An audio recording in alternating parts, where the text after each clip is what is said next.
బతికించుకుందాం అనేటటువంటి సంకల్పంతో, బలమైనటువంటి సంకల్పంతో కృషి చేస్తున్నటువంటి వందే మాతరం ఫౌండేషన్ వారికి ముందుగా నా అభినందనలు.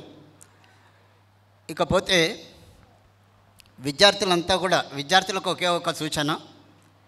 ఇక్కడ మీ మండలంలో ఫస్ట్ సెకండ్ వచ్చినటువంటి వాళ్ళు ఇక్కడ సన్మానాన్ని అందుకోబోతూ ఉన్నారు. అయితే ఇక్కడ మునుముందు జరగబోయేటటువంటి ఒక పొరపాటు ఏం జరుగుతూ ఉంది అంటే, మీరు 10th క్లాస్ అయిపోయి ఇంటర్మీడియట్ లేదా హయ్యర్ స్టడీస్కు పోతున్నటువంటి తరుణంలో మీ టీచర్స్ను మీరు మర్చిపోతూ ఉన్నారు. అంటే ఈ టీచర్స్ ఎక్కడ కలిసినా సరే వీళ్ళతోని పని లేదు అని చెప్పేసి అనుకుంటా ఉన్నారు. అది కరెక్ట్ కాదమ్మా. ఎందుకంటే మీకు మొదటి నుంచి పాఠాలు చెప్పినటువంటి సార్ వాళ్ళ యొక్క దృష్టి ఎప్పుడు కూడా మీ మీద ఉంటుంది. మీరు ఎక్కడికి వెళ్తున్నారు, ఏం చేస్తున్నారు అనేటటువంటిది ఎప్పుడు కూడా ఉంటుంది. కాబట్టి వాళ్ళని మీరు జీవితాంతం గుర్తుపెట్టుకోవాల్సిందే.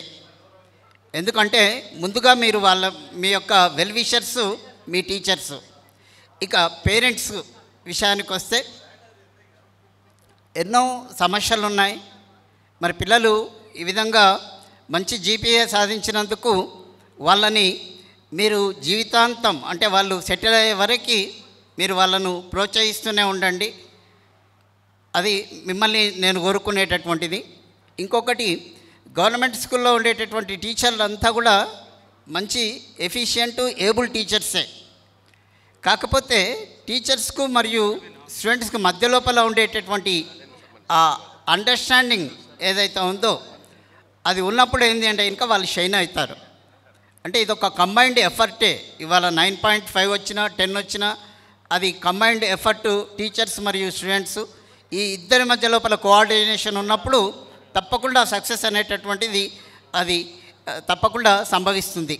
Subscribe to our channel, click the bell icon and select